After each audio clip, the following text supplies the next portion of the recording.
Akik nyomon követték az eddigi epizódokat, azok tudják, hogy a friss és aktuális megjelenések mellett igyekszünk a lehető legváltozatosabb módon szemezgetni a különböző műfajokból is. Volt már szép irodalom, krimi, ismeretterjesztő tanulmány, ifjúsági regény, de még verses kötetről is beszélgettünk az eddigi részekben. És bár a science fiction eddig kimaradt, képviselőjére abszolút megérte várni. Ebben a részben ugyanis a műfaj egyik legnépszerűbb kortárs írójának, a Hugo-díjas John Scalzi frissen megjelent kötetével foglalkozunk. És ez még nem minden. Mivel Scalzi volt a 28. Budapesti Nemzetközi Könyvfesztivál díszvendége, így ő maga mesélt nekem legújabb regényéről, az Állati gonoszról. Én Bánffy Dávid vagyok, ez pedig itt a Sorköz, a Libri magazin videós könyvajánlója. Az amerikai John Scalzit a 2005-ben megjelent bemutatkozó regénye, a Vének háborúja helyezte fel a nemzetközi tudományos fantasztikus irodalom térképére.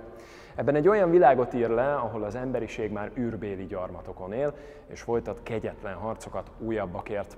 Az erőforrások szűkösek, lakható bolygókból pedig kevés van, és emiatt a kivándorlást erősen korlátozzák a Földről. Sokaknak egyetlen lehetőségük marad, az, hogy a 75 éves kort elérve jelentkezzenek katonának, majd 2 év frontszolgálat után gazdag emberként letelepedjenek valamelyik kolónián.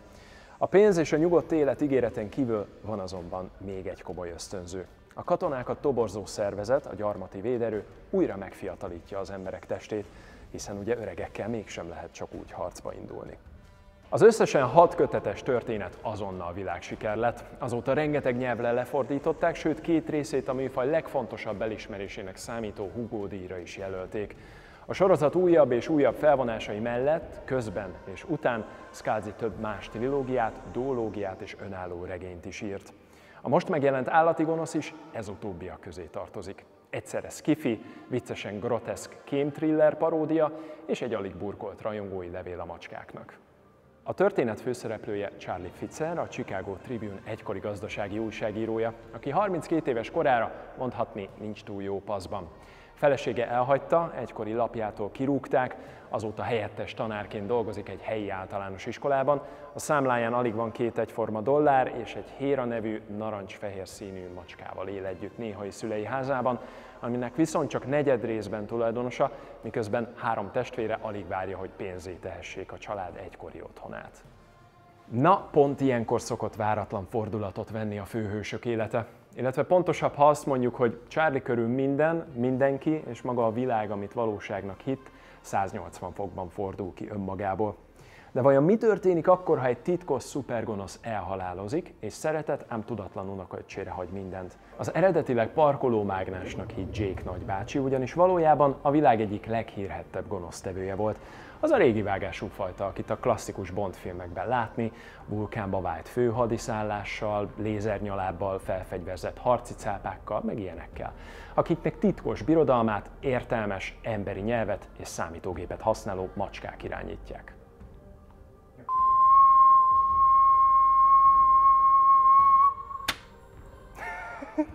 Hát az. A regény egyik fontos kérdése, hogy hősünknek a fentiek hallatán sikerül-e épeszűnek maradnia. Pedig még csak ezután szembesül olyan apróságokkal, mint például, hogy a világ gonoszainak éves konferenciája van a festői Komói-tó mellett, vagy hogy Jake nagybácsi megörökölt főhadiszállásán, ha lézernyalábos cápák ugyan nincsenek is, de vannak ugyancsak emberi nyelven kommunikáló delfinek, akik nagyon nem csípik azt, hogy az emberek kizsákmányolják őket, ezért ugyanolyan jogokat követelnek maguknak, mint a humán erőforrás bármely egyéb tagja.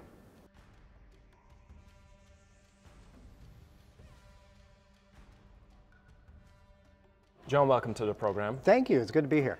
Well, before we begin, I have to ask you, does your cat realize she appears on the cover of her master's latest bestseller?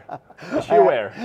They don't know. I actually have 3 cats, and so the cat on the cover is sort of a collection of all 3 of them at once. There's Sugar, who is the princess. There's Spice, who is my editor. She always sits there when I'm typing. And then there's Smudge, who is a chaos demon. And so you put them all together, and you get the cats in the book. So they all get the credit. Oh, yes, absolutely. Well, the book is dedicated to them. Yeah, yeah. I've read that. Well, when I actually began reading Star to Villain, I was wondering how far are we going to go into the future. That was my initial thought. But then after the first couple of chapters, I realized that not only we are very much set in the present, but I felt that even compared to your earlier works, even the sci-fi elements are not that heavy this time. Sure. Not to mention that it's ridiculously funny at points. Right, right. Did this come organically, or you deliberately wanted to drift away from space epics? Well, the thing is, I think that there's more than one way to do science fiction. I mean, we're all used to the idea of spacecraft and lasers and everything else, but I think it's kind of fun to put science fictional ideas in a contemporary setting and see how it works there. The most recent book before Starter Villain was called Kaiju Preservation Society. It also takes place in current time, but has some wild ideas going on. And it's done very well for us. I mean, it was critically acclaimed, it sold well, and so when I was talking to my American publisher, we said, let's keep doing this because it seems like people are excited about it. And I had always had this interest in villainy, and so that just seemed like a good idea to for the next step. And I wanted to keep it in current time because I think now in our world today is a really good time to be talking about villainy. Speaking of animals, yes, and the Kaiju Preservation Society, so animals already played an important role in that novel already, sure, and probably even more so in this one. Yeah. I mean, we've got intelligent cats, sure, complaining dolphins, demanding equal rights, sure, military whales, etc., etc. Yeah, yeah. So why have animals become more significant in your recent works? Well, I think it's partly because I have so many pets. I have the 3 cats and a dog, and I spend a lot of time with them. And also because if you spend any time with any animals, you realize that they do have personalities. They do think. They do a whole bunch of stuff that is things that we have always credited to ourselves and not to other creatures.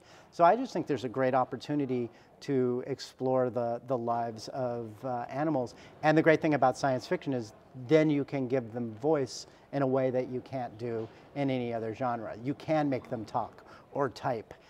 You can give them ambitions or desires in a way that makes sense for the reader. So what would they tell to you if they have the ability to communicate through supercomputers? Oh man, I would tell you that my cats would basically be very much of, they would interrogate me. I know that one of my cats, Spice, the one who's my editor, is always sitting at my desk when I'm typing, and she'd be like, really? You're going to use that word? Do you think that's a good idea? Whereas I think my dog would just be unconditional friendliness. He's like, I love you so much. I love you, and I love your food. Can you feed me that? I would love that. So these are the things that I think go through the heads of my pets already, and if they could speak, then I think that's where they would go. And if we're looking at a more serious, broader picture, sure, have you ever thought about that, would it alter humanity's general approach to life or general attitude if we get to understand the creatures that we share the planet with? I think we are in a process of understanding that the animals that we've always taken for granted, sort of intellectually, have complex inner lives. The idea is that we've discovered that things like crows, not only do they use tools, but they have long memories and they share information with other birds. If you ever want to be cursed, get a crow angry with you because it will tell other crows what you've done, and then that entire flock of crows will be your enemy forever. So the fact that we are over and over again realizing that all the things that we say human intelligence is shown again and again in, crows, in cats, in dogs, in octopi. Just everything has some measure of intelligence. It's almost like when we started understanding that the Earth was not the center of the universe. Humans are not the center of all intelligence, and the more we realize that animals are as sentient as we are in their own way, the better that we will understand them, and the better that we will understand how important they are to our world and to preserve the world as we want. That's a rather optimistic take on this, because I try to be optimistic. I will have a question about that later on, but the reason why I'm asking is that obviously we are 8 billion on the planet. Sure.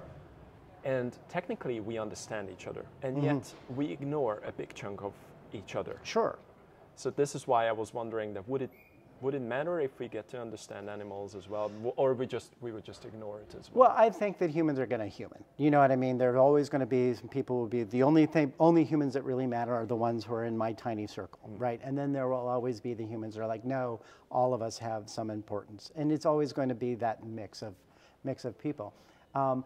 I think the human condition isn't going to change too much. I mean, I write about the future, but the humans in my worlds are the same humans as we have today, are the same humans that we had 2,000 years ago.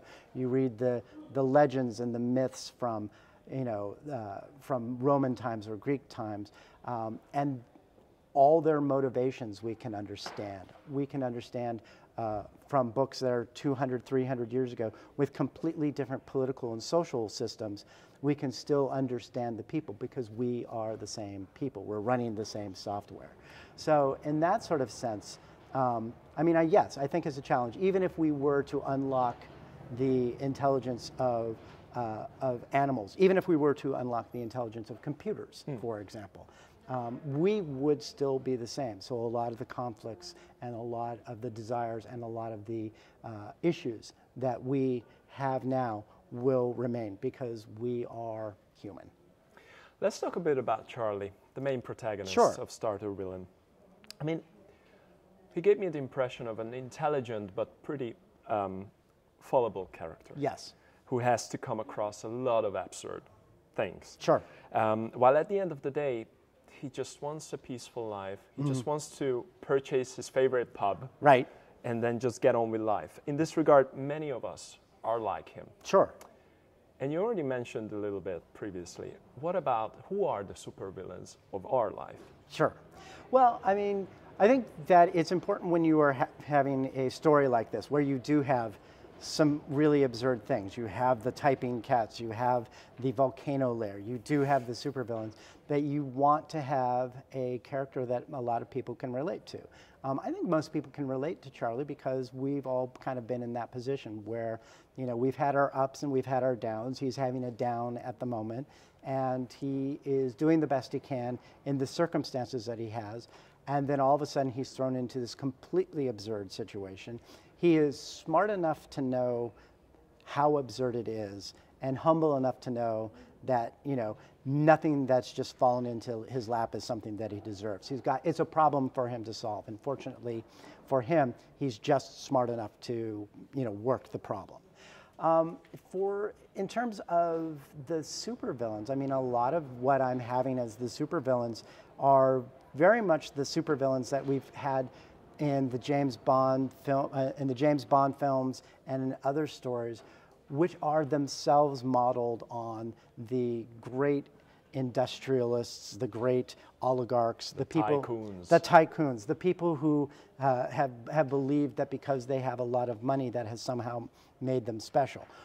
Whether or not that's true is something that I'm going to leave to the observer, but my feeling about it is billionaires are no less fallible than anyone else. And we certainly in very recent times have had examples of that over and over again, where we have learned about the billionaires and the decisions they make and the choices that they have made. And you're just like, oh no, you're not actually that smart. You just have a lot of money, don't you? And money doesn't make you a better person. Money doesn't make you a kinder person, a smarter person, a more generous person, a more intelligent person. All it makes you is richer. And, don't get me wrong, I like money just as much as anybody else. I do have to get through this world. But at the same time, if you see money as a goal rather than a tool, then there's going to be a lot about your brain that's just not going to work right, especially when it deals with other people. You already shared a bit of your opinion on the future, but speaking of the future, many people tend to feel that right now, in this day and age, the future doesn't really seem too bright. Sure.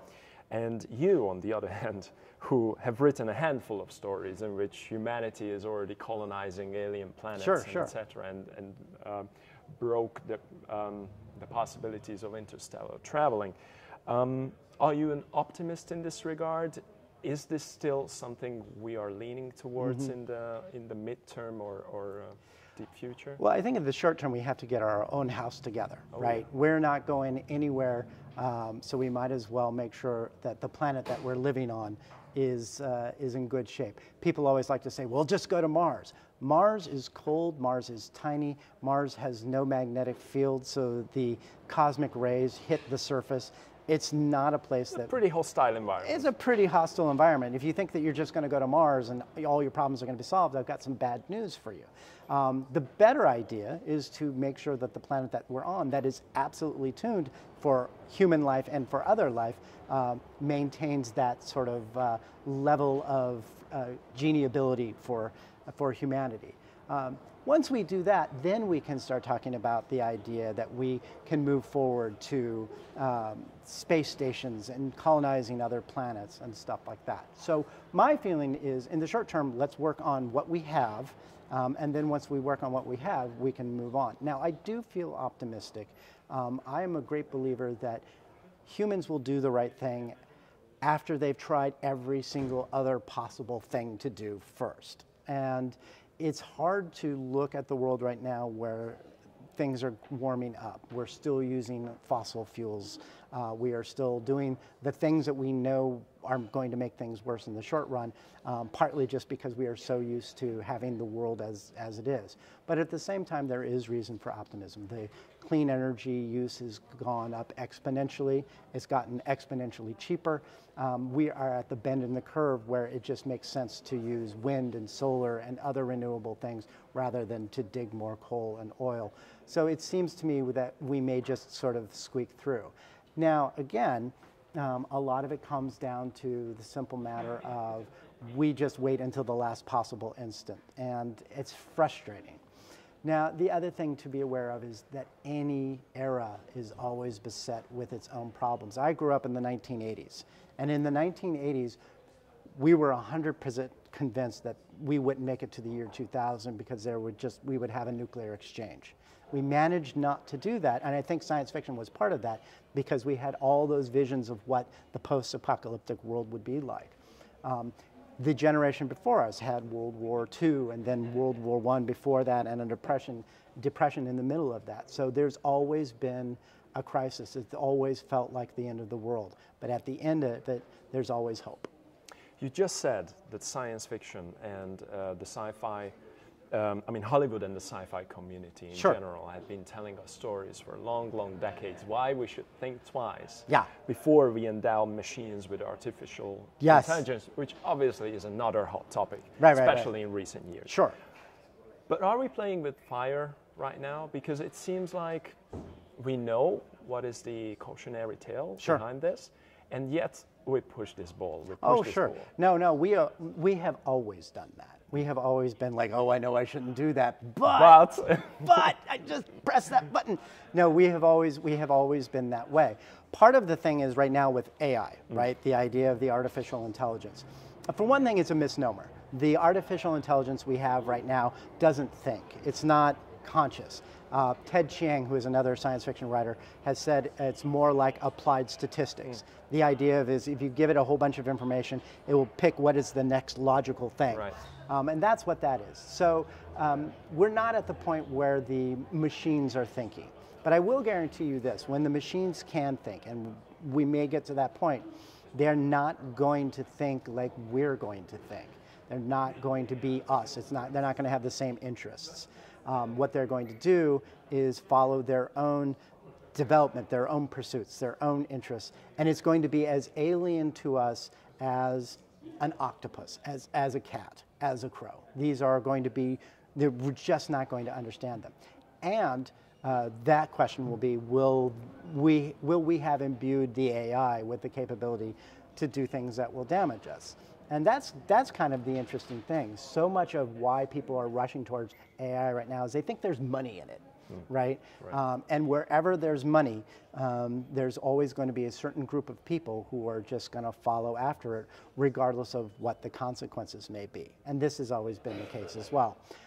So there is the balance between, the desire for knowledge, the desire for money, the desire for safety, the desire to say, wait a minute, let's think about what we're doing.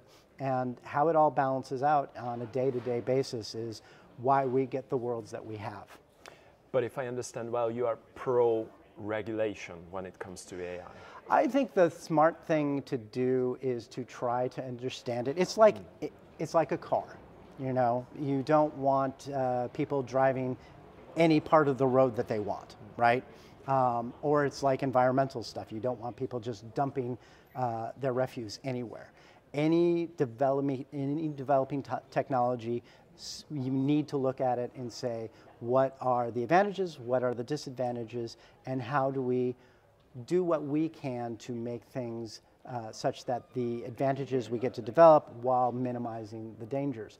And if you talk to the people who are developing it, it doesn't matter what it is, if it's AI or it's NFTs, which was a very recent thing, or if it's... It turned out to be a bubble eventually. Right, it absolutely turned out to be a bubble. All the NFTs are worthless now, when 2 years ago they were trading pictures of apes for tens of thousands of dollars.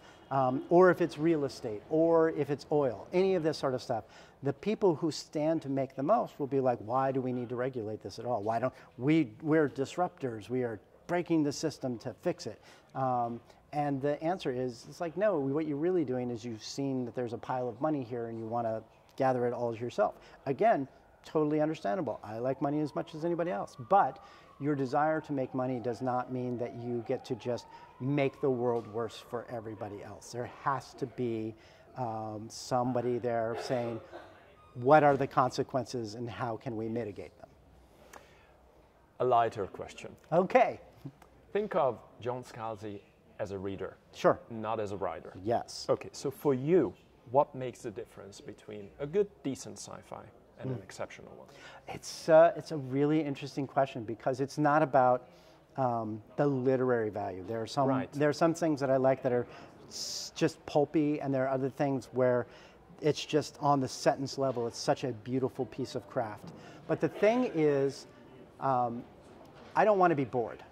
I don't want to be bored. There's only so many books that I will ever get to read, and if you're wasting my time with a boring book, I'm going to close that book and I'm going to put it down. So for me, to be entertained is the most important thing. Now, what that means is completely different depending on the book. If I pick up a China Miéville book, right?